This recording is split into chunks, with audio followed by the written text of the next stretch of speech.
नमस्कार, आप देख रहे हैं फर्स्ट इंडिया न्यूज और आपके साथ में विजेंद्र सोलंकी। श्री अन्न 2023 आपको याद होगा, मिलेट्स ईयर दुनिया भर के अंदर मनाया गया। लेकिन क्या आप जानते हैं मिलेट्स क्या होते हैं? और क्या वाकई में कभी आपने सोचने की कोशिश की कि जो हम थाली के अंदर सजाकर खा रहे हैं और जिसे हम अपने स्वास्थ्य के लिए सबसे हेल्दी मान रहे हैं, क्या वो वाकई में हमारे स्वास्थ्य के लिए उतना हेल्दी है जितना सोच रहे हैं?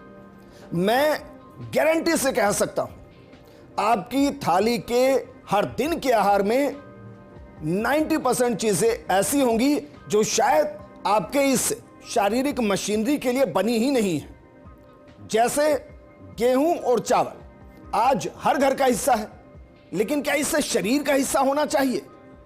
कभी सोचा है आपने? और क्या कभी सोचा है कि क्या गेहूं और चावल को एक साथ हम खा भी सकते हैं, नहीं खा सकते?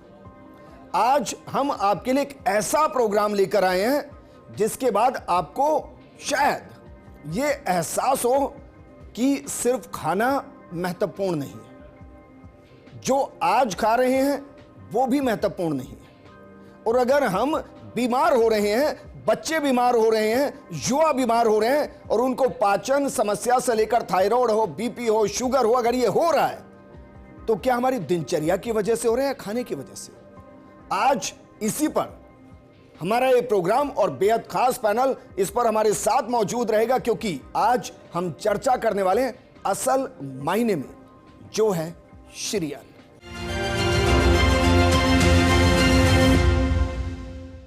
श्री अन्न एक उदाहरण के साथ आपको समझाने की कोशिश करते हैं, उसके बाद इस प्रोग्राम को ओपन करेंगे। आप सोचिए, आपने इस दुनिया की सबसे बेहतरीन गाड़ी को परचेज किया है, खरीदा है, क्योंकि शरीर भी एक मशीन है, लेकिन उस गाड़ी के अंदर हर दिन आप खराब ऑयल डाल रहे हैं, तो क्या वो गाड़ी काम करेगी? कमाल की बात यह कि उस गाड़ी के किसी पार्ट का कसूर नहीं है, वो गाड़ी उतनी ही बेहतरीन है, सिर्फ कसूर है उस ऑयल का जो खराब है और वो उसके एक एक पार्ट को खराब कर रहा है। ऐसे ही हमारा भोजन है। आधी से ज्यादा बीमारी हमें इसलिए क्योंकि हम भोजन सही नहीं ले रहे हैं। तो भोजन सही है क्या? श्री अन्न क्या है?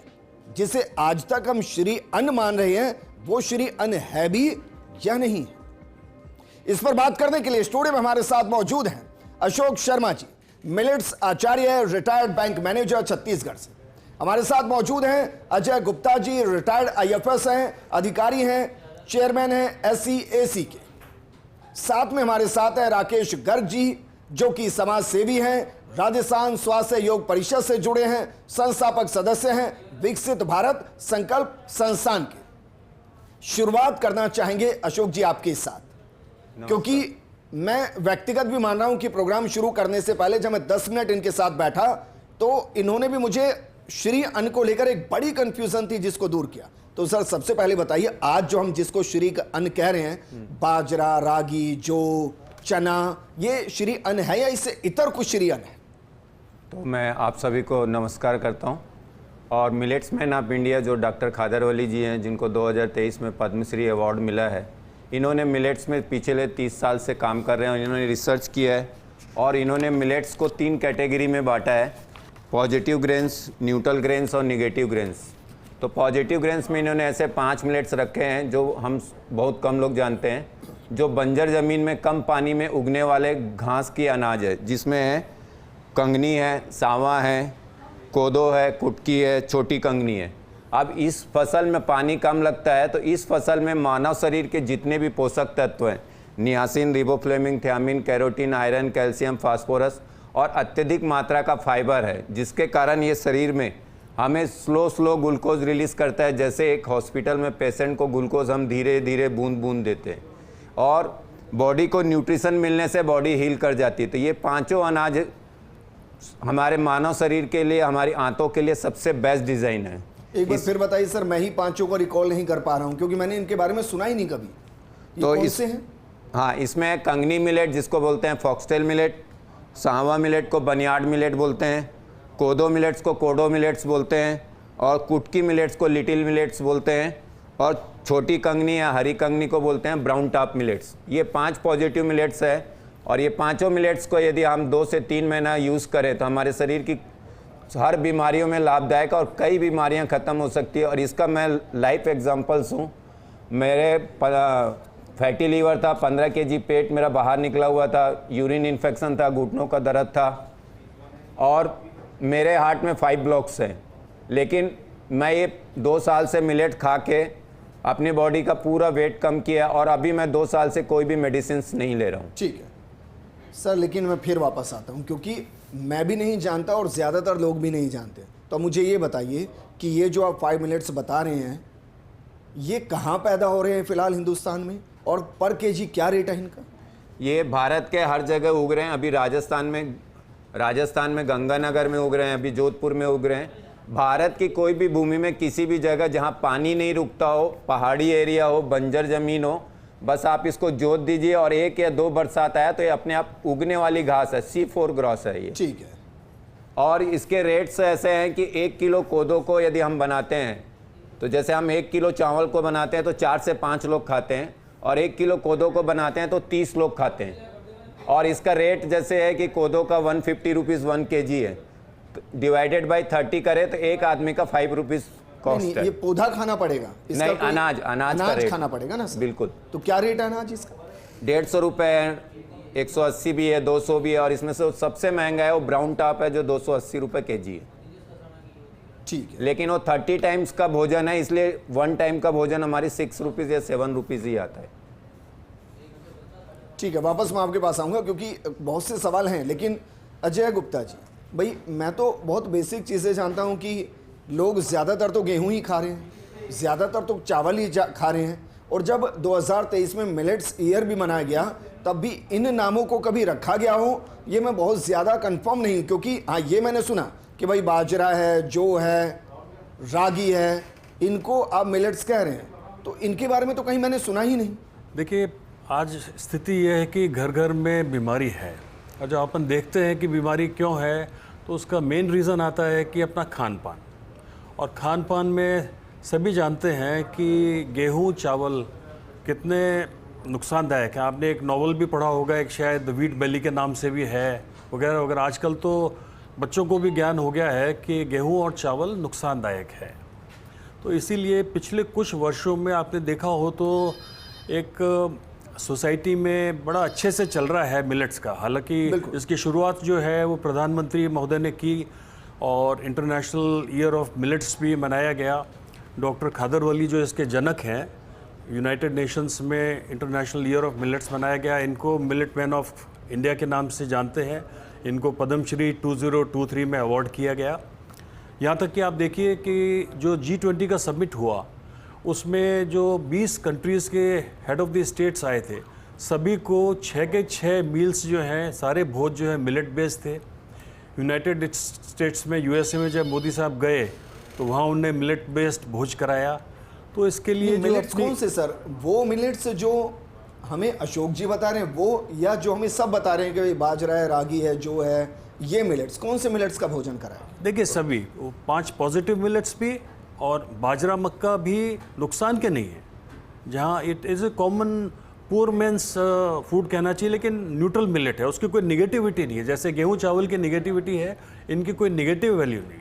लेकिन जो पॉजिटिव मिलेट्स अभी अशोक जी ने बताए उनका तो डेफिनेटली बहुत फ़ायदे के हैं। तो आज धीरे धीरे सोसाइटी में चेंज आ रहा है कि लोग गेहूं चावल छोड़ के मिलेट्स की तरफ बढ़ रहे हैं। और हम चूँकि कुछ NGO से और ऐसे हेल्थ अवेयरनेस प्रोग्राम से जुड़े हुए हैं, कुछ ग्रुप से जुड़े हुए हैं, इसलिए हमने अशोक जी को रिक्वेस्ट किया छत्तीसगढ़ से आप आए। यहाँ हमने महावीर इंटरनेशनल के प्लेटफॉर्म पर आपकी टॉक कराई, टाइम बैंक ऑफ इंडिया के प्लेटफॉर्म पर टॉक कराई, और कई सोसाइटीज़ में, बिल्डिंग सोसाइटीज़ में भी कराई। ठीक है सर, लेकिन आप तो IFS भी है ना सर, इसको जरा इकोसिस्टम के हिसाब से भी समझाइए और एनवायरनमेंट के हिसाब से भी समझाइए। देखिए, मैं एक वन सेवा का अधिकारी हूँ और पर्यावरण भी मेरा सब्जेक्ट है। वर्तमान में ही मैं जिस पोजीशन में हूँ वो भी पर्यावरण से जुड़ी हुई है। तो मिलेट्स जिनकी वाटर रिक्वायरमेंट है, इनके प्रोडक्शन की जो वाटर रिक्वायरमेंट है वो करीब 200 से 400 लीटर पर किलोग्राम की रहती है। जबकि अपन बात करें गेहूं की और चावल की तो इनकी requirement 1200, 1500, 1800, 2000 litre depending on the soil and किस स्टेट पर केजी के प्रोडक्शन, पर केजी के प्रोडक्शन के लिए है ना। वो सब डिपेंड करेगा कि कौन सी स्टेट में है, और कई फैक्टर्स और भी हैं उसके लिए। सर इसको ज़रा समझाइए, क्योंकि मैंने चावल की खेती बहुत की, अपने हाथों से बहुत किया जी मैं मानता हूं कि भाई पहले पौध तैयार होती है, पौध तैयार करने के बाद उसको पूरे खेत को भरा जाता है 7 से 8 इंच पानी, और उसके अंदर उस पौध की रोपाई की जाती है। I agree with it. लेकिन उसमें पौध थोड़ी ना पानी लेती है सर, पानी तो ग्राउंड में ही गया। जी भाई ये ज़रूर है कि हाँ पानी खड़ा ज़रूर रहता है, लेकिन वो जिस सीजन में रहता है वहाँ ऐसा थोड़ी ना है कि इवेपोरेट भी हो जाता है, वो पानी ज़मीन में ही जाता है। तो क्या वाकई में उसको हम उससे कनेक्ट करें कि भाई इतने 1200 केजी पानी 1 किलो तैयार होने में लगता है, गया तो ग्राउंड वाटर में ही वो। देखिए, जो मिलेट्स हैं इनकी वाटर रिक्वायरमेंट ही कम है, ये बंजर ज़मीन पे भी आ जाते हैं। जैसे अपन बाजरे की बात करते हैं, ठीक, बाजरा को कहते हैं कि 2-3 बारिश भी पर्याप्त है बाजरे की उसके लिए, प्रोडक्शन के लिए। इसी तरह मक्का के लिए, इसी तरह बाकी मिलेट्स भी जो जनरली ड्राई रीजन में, बंजर भूमि में बहुत कम इरिगेशन के साथ में ग्रो कर जाते हैं, इसलिए वाटर रिक्वायरमेंट कम है। ठीक। तो मैं तो पर्यावरण की दृष्टि से भी कहूँगा और इकोलॉजी के एंगल से भी कि जिस प्रोड्यूस की वाटर रिक्वायरमेंट इतनी कम है, अगर वो मास वॉल्यूम में की जाएगी तो अल्टीमेटली जो अपना ग्राउंड वाटर जो है इतना डिप्लीट होता जा रहा है, नीचे जाता जा रहा है, उसमें भी कहीं ना कहीं अपने को फ़ायदा होगा। ठीक है। और पेस्टिसाइड वगैरह भी इनमें तो मुझे लगता नहीं, क्योंकि मैं खुद खेती से जुड़ा रहा हूँ कि भाई बाजरा जो मक्का उगाने के लिए बहुत ज़्यादा पेस्टिसाइड चाहिए, ना के बराबर चाहिए। जी, आपने बहुत अच्छा पॉइंट रेज किया। देखिए, पेस्टिसाइड और फर्टिलाइज़र वहाँ दिया जाता है जहाँ स्प्रे करके इरिगेटेड क्रॉप्स होती है। अब इसमें इरिगेटेड क्रॉप्स नहीं है, अपन इसको रेन फेड ही रहती है, जैसे बाजरा इज ऑलमोस्ट रेन फेड, तो उसमें ज़्यादा इरिगेशन की ज़रूरत नहीं पड़ती है। जो पेस्टिसाइड्स का नुकसान है उससे भी लोग बच सकते हैं। ठीक।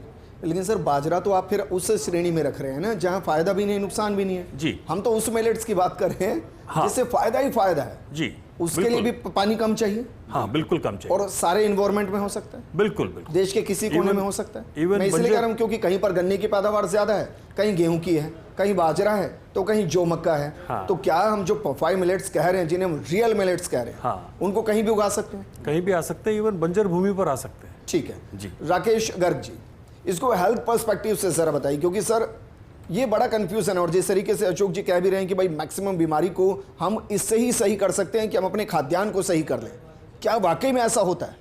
बिल्कुल ऐसा होता है। देखिए, जब भी हम बीमार होते हैं तो हमारा पहला जो ध्यान है आजकल एलोपैथी की तरफ जाता है कि हॉस्पिटल इतने बड़े बड़े खुले हुए हैं, वहाँ सारी फैसिलिटीज, हम दौड़ के डॉक्टर के पास ही जाते हैं।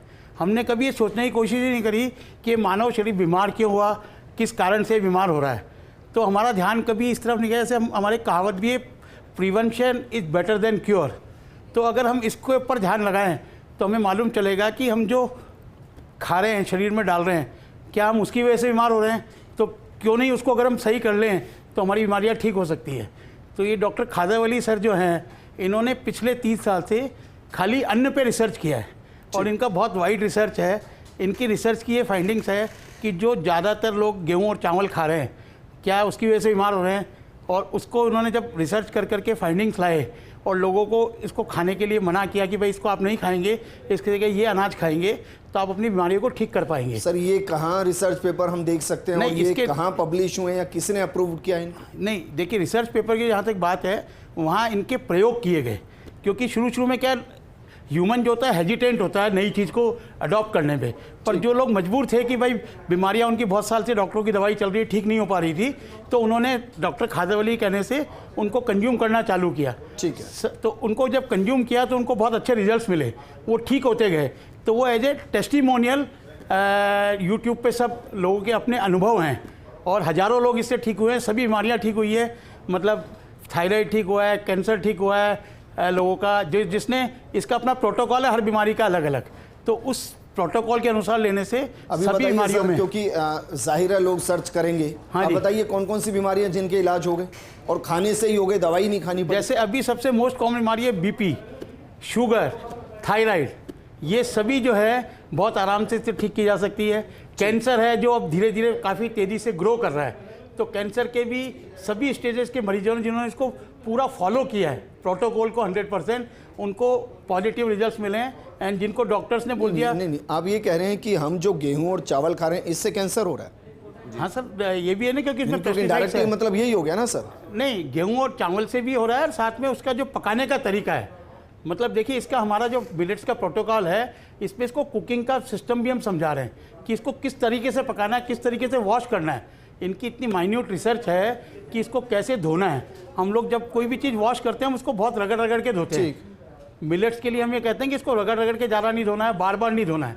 इसके ऊपर एक लिग्नाइन की परत होती है, अगर हम धोएंगे तो मतलब खाना खाली अन्न से ही नहीं है, मतलब उसको पकाने का तरीका और उसको धोने का तरीका सभी चीज़ें शामिल है। तो फिर तो मैं कंफर्म हूँ आप इसके लिए कुकर तो बिल्कुल ही अलाउ नहीं करेंगे? हाँ बिल्कुल नहीं करते, हम तो इसको मिट्टी के बर्तन में पकाने के लिए बोलते हैं, स्लो आंच पे पकाने के लिए बोलते हैं। गैस पे पका सकते हैं? हाँ गैस पे पका सकते हैं। फिर शुक्र है, वरना मुझे टेंशन हो गई थी कि भाई उज्ज्वला योजना का क्या होगा फिर। नहीं नहीं ठीक है अशोक शर्मा जी, मैं वाकई में देखिए थोड़ा उत्साहित हूँ इस प्रोग्राम को लेकर और कंफ्यूज भी हूँ। अब मैंने मान लिया कि चलिए 5 मिलेट्स जो आप कह रहे हैं, जिन्हें हम रियल मिलेट्स कह रहे हैं, वो मैं घर में लेके आ गया।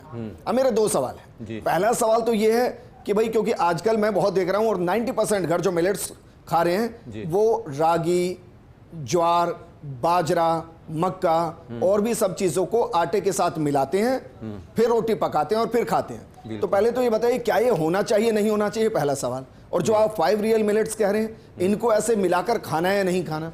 दूसरा सवाल एक और है मेरा कि भाई सिर्फ रोटियां नहीं खाई जाती हैं। मान लिया कि मिलेट्स से ले आए हम, मिलेट्स की चपातियां भी बना ली, थाली के अंदर तो और 50 चीजें होती हैं। भाई सब्जियां होती है, अब सब्जी पेस्टिसाइड से बनकर आई है या नेचुरल उग कर आई है, कोई नहीं जानता। फिर उसमें मसाले होते हैं, फिर उसको पकाने का तरीका है। तो ये सब कुछ क्या पूरा ही पूरा बदलना है, रसोई बदल देनी है? बिल्कुल। तो मैं इसमें आपको बताना चाहूँगा कि हमारी पूरी बीमारियों का सबसे बड़ा औषधालय हमारा सुंदर से घर में हमारा सुंदर सा रसोई घर है। हम डॉक्टर बदल रहे हैं, दवाई बदल रहे हैं, शहर बदल रहे हैं, ट्रीटमेंट बदल रहे हैं, लेकिन अपने घर का रसोई घर नहीं बदल रहे। हम रसोई घर में जो 5 परिवर्तन किए हैं उसी का नाम बीमारी है। उसमें सबसे पहले रसोई घर का हमने अनाज बदला। हमारे पूर्वज मोटा अनाज खाते थे, अभी हम गेहूँ चावल खा रहे हैं। हमारे पूर्वज हर चीज़ को, सब्जी को भी उबालते थे, दाल को भी उबालते थे, चावल को भी उबालते थे, अभी हम प्रेशर कुकर में। तो 5 से 6 बर्तन जो हमारे रसोई घर में आए, pressure cooker, non stick, plastic, aluminium, microwaves और फ्रिज, ये हमारी पूरी बीमारियों का कारण। तीसरा, खाना बनाने का हमने तरीका तक बदला। हमारी माँ, दादी, चाची नीचे बैठ के चूल्हे में पकाती थी, अभी हम खड़े होकर गैस में पका रहे हैं। बीच में एक वीडियो भी वायरल हुआ था कि गैस के फ्लेम में डायरेक्ट रोटी नहीं सेकना, हमको रोटी सिर्फ तवे के ऊपर सेकना, नहीं तो वो गैस भी हमारी बॉडी के अंदर जाके कैंसर कर रही है। तीसरा है, हमने खाना खाने का तरीका तक बदल दिया। हमारे पूर्वज नीचे बैठ के पंगत में खाते थे, अभी हम डाइनिंग टेबल में और पार्टी में खड़े होकर खा रहे हैं। हमारे ऑर्गन्स अंदर खुल ही नहीं रहे फूड्स के लिए। और सबसे ज़्यादा देखिए, जब पहले लाइट नहीं थी तो हम 6 बजे खा के 7 बजे सोते थे, 5 बजे उठते थे, और जब से लाइट आई हम 9 बजे 10 बजे खा रहे हैं। तो मुझे बताइए, हम सब सोते समय, बंदा ऑफिस से ही 8 बजे घर पहुंच रहा है, बिल्कुल 11 बजे पहुंच रहा है, वो कैसे 6 बजे खाना? बिल्कुल। तो उनके लिए ऐसा है कि वो कुछ तो चेंज करना पड़ेगा।